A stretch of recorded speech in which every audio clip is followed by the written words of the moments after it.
Here are the major highlights for the Marauders update, Guilds 1.0. Warning, this update does require a full progress wipe. Here's what the devs have to say about the update.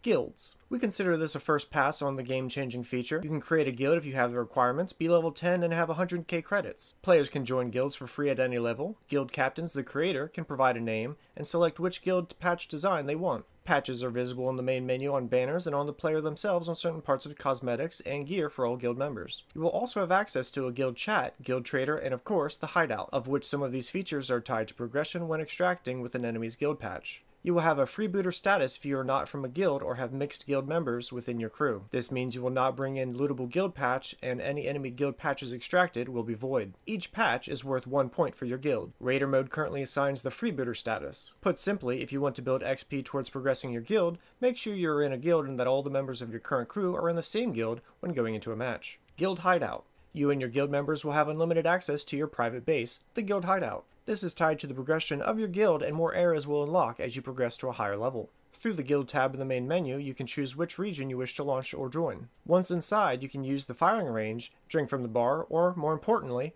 practice with your teammates in the kill house. Planet Killer Base. A brand new raid location has been added. This nuclear weapons facility can not only build warheads, but it can also launch them from orbit, turning any planet to glass. However, they are extremely vulnerable to pirate attacks, including this one.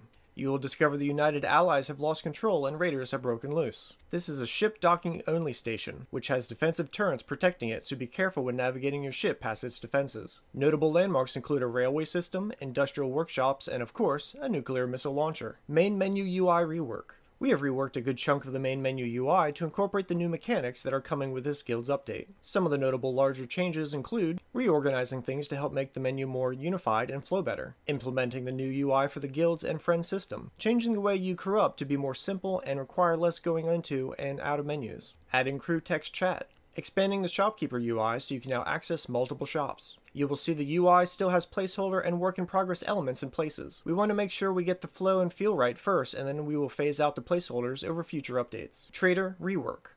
Faction traders are no longer on rotation and are always available. However, the CE, UA, and KA traders require your faction XP to be level 1 in order to access.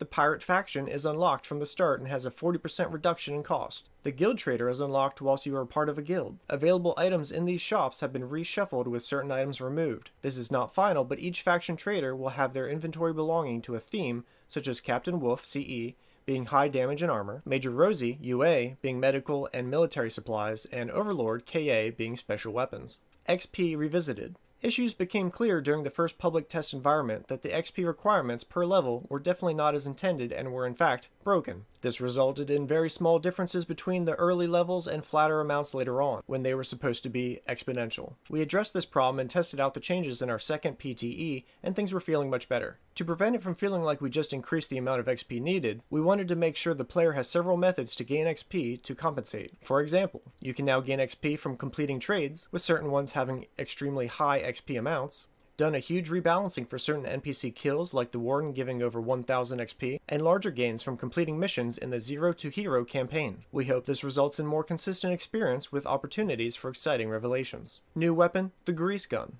A submachine gun chambered in .45 that deals higher damage than its other SMG counterparts, and has a tighter hip firing spread. However, it does suffer from a slower fire rate, so make sure you have the drop on someone before letting it rip. This weapon can be found in most locations, including its stock and suppressor, and is standard issue among UA Marines. Raid attachments. 14 additional attachments have been added, alongside a large rebalance to the amount of attachments that can be found in Raid. We also added a new feature, adding and removing attachments while in Raid. This allows you to put on and take off attachments while the weapon is equipped in your hands. This can give a breath of fresh air to looting and allows you to improve your weapon during the process of a raid. Shotgun buff. We wanted to put these weapons into the meta to see how it lands. Currently, they all deal the same amount of damage, firing 12 pellets, but only vary in spread. We personally really enjoy their new power, especially against low-tier armored targets. Let us know what you think. This also gives us a perfect chance to introduce you to the new Heavy Liberator, which can be found in vaults. AI adjustments. NPCs have been a topic of discussion since the very beginning. We wanted to implement some changes that prevented them from being so aggressive and highly sensitive, sight and sound,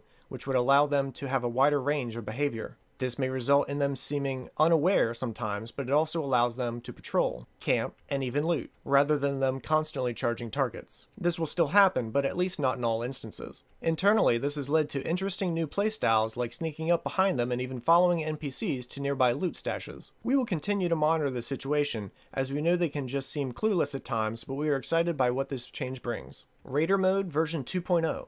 The new map Planet Killer Base and Terraformer are replacing the Mining Frigate and Merchant Ship as the new Raider Mode maps in rotation. This mode now has an increased player count from 6 to 8 and has NPCs added. This edit is to provide players with a larger play space and opportunity to win big by going for NPC kits. These are the major highlights for the Marauders update Guilds 1.0. You can find a link to the full changelog down in the description of this video.